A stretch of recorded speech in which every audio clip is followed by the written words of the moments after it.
श्री स्वामी समर्थ. भक्त हो, आपण सर्वजण रोज सकाळी उठून अंघोळ करतो. ही आपली रोजची सवय आहे. पण तुम्हाला माहिती आहे का, आपल्या पूर्वजांनी आणि ऋषीमुनींनी अंघोळीच्या पाण्यात तीर्थला महत्त्व दिले आहे. शास्त्र सांगते की जर आपण अंघोळीच्या पाण्यात काही विशेष गोष्टी मिसळल्या तर आपल्या शरीराभोवती असलेली नकारात्मक ऊर्जा नष्ट होते आणि आपले तेजोवलय शक्तिशाली होते. अनेकदा आपण खूप मेहनत करतो, पण नशिबाची साथ मिळत नाही. कामात सतत अडथळे येतात, लोकांच्या नजरा लागतात किंवा विनाकारण मानसिक तणाव राहतो. अशा वेळी स्वामी समर्थांच्या उपासनेत सांगितलेला एक छोटासा स्नानविधी तुमच्या आयुष्यात क्रांती घडवून आणू शकतो. आजच्या या विशेष व्हिडिओमध्ये आपण पाहणार आहोत की अंघोळीच्या पाण्यात नक्की काय टाकावे, ज्यामुळे तुमच्या प्रगतीचे सर्व मार्ग मोकळे होतील. हा व्हिडिओ शेवटपर्यंत पहा, कारण छोटासा बदल तुमचे नशीब पलटून टाकेल.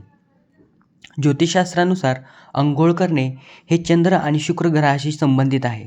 पण जेव्हा आपण पाण्यात काही औषधी किंवा आध्यात्मिक गोष्टी मिसळतो, तेव्हा आपण इतर ग्रहांनाही अनुकूल करू शकतो. रात्री झोपताना आपल्या शरीरात अनेक नकारात्मक विचार आणि ऊर्जा साचते. साध्या पाण्याने शरीर स्वच्छ होते, पण ऊर्जा स्वच्छ करण्यासाठी विधी लागतो. जेव्हा आपण शरीर आणि मन शुद्ध असते, तेव्हाच आपण स्वामींच्या लहरी ग्रहण करू शकतो, ज्याची ऊर्जा शुद्ध असते आणि प्रगती कोणीच रोखू शकत नाही. स्वामी समर्थ नेहमी शुद्धतेवर आणि आचारावर भर द्यायचे, म्हणूनच हा अंघोळीचा उपाय अत्यंत महत्त्वाचा ठरतो. तुमच्या समस्येनुसार तुम्ही खालीलपैकी एक गोष्ट अंघोळीच्या पाण्यात टाकू शकता. पण प्रगतीसाठी सर्वात प्रभावी गोष्ट म्हणजे स्वामी समर्थांचा अंगारा आणि हळद. तर जाणून घेऊया स्वामी समर्थांचा अंगारा आणि विभूती याचे महत्त्व. स्वामी समर्थांच्या चरणांचा अंगारा हा साक्षात परमेश्वरी शक्तीचा अंश आहे. रोज सकाळी अंघोळीच्या बादलीत अगदी चिमूटभर अंगारा टाकावा. यामुळे तुमच्या शरीराभोवती एक संरक्षण कवच तयार होते. कोणाचीही वाईट नजर किंवा करणी बाधा तुम्हाला स्पर्श करू शकत नाही. तुमचा आत्मविश्वास वाढतो.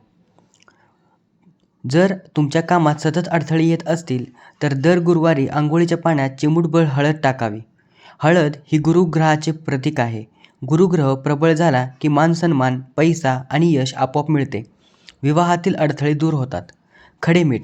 जर तुम्हाला खूप थकवा जाणवत असेल किंवा घरात सतत भांडणे होत असतील तर पाण्यात खडे मीठ टाकावे. मीठ हे नकारात्मक ऊर्जा शोषून घेण्याचे सर्वात मोठे साधन आहे. यामुळे मनातील भीती आणि अस्वस्थता दूर होते. केवळ वस्तू टाकून चालणार नाही, तर अंघोळ करताना तुमचे विचारही शुद्ध हवेत. अंघोळ करताना खालीलपैकी एक मंत्र नक्की म्हणावा. गंगेच यमुने चैव गोदावरी सरस्वती नर्मदे सिंधू कावेरी जलेस्मिन् सन्निधी कुरु. या मंत्राचा अर्थ असा की मी या पाण्यात 7 पवित्र नद्यांना आवाहन करत आहे. त्यामुळे तुमच्या साध्या पाण्याची शक्ती गंगाजलासारखी पवित्र होते. किंवा सर्वात सोपा मार्ग म्हणजे पूर्ण वेळ श्री स्वामी समर्थ या मंत्राचा जप करत अंघोळ करणे. यामुळे तुमचे शरीर आणि मन दोन्ही स्वामींच्या नामात न्हाऊन निघतात. प्रगती हवी असेल तर काही नियम पाळणे गरजेचे आहे. सूर्योदयापूर्वी किंवा सूर्योदयाच्या वेळी अंघोळ करणे सर्वात उत्तम मानले जाते. याला ब्राह्ममुहूर्त स्नान असे म्हणले जाते. अंघोळ केल्यानंतर बाथरूम अस्वच्छ सोडू नका. अस्वच्छ बाथरूम राहू ग्रहाला सक्रिय करतो, जो प्रगतीत अडथळे आणतो. शास्त्रात नग्न स्नान वर्ज्य मानले आहे. यामुळे वरुण देवाचा अपमान होतो आणि घराची बरकत जाते. तर आपण जाणून घेऊया स्वामींच्या भक्ताची प्रचिती. पुण्यातील एका भक्ताचा हा अनुभव आहे. त्यांचे स्वतःचे छोटे दुकान होते, पण काही केल्या विक्री वाढत नव्हती.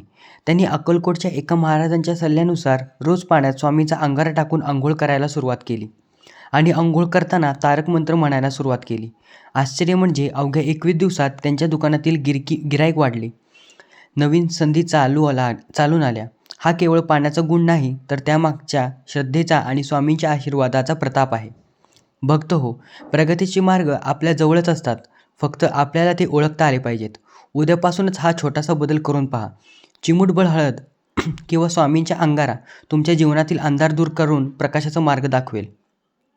लक्षात ठेवा, अशक्यही शक्य करतील स्वामी. तुमचा विश्वास ढळू देऊ नका. हा व्हिडिओ आवडला असेल तर लाईक करा आणि कमेंटमध्ये श्री स्वामी समर्थ नक्की लिहा. तुमचे काही अनुभव असतील तर तेही सांगा. चॅनलला सबस्क्राईब करायला विसरू नका. स्वामी समर्थांची कृपा तुमच्यावर सदैव राहो. धन्यवाद. श्री स्वामी समर्थ.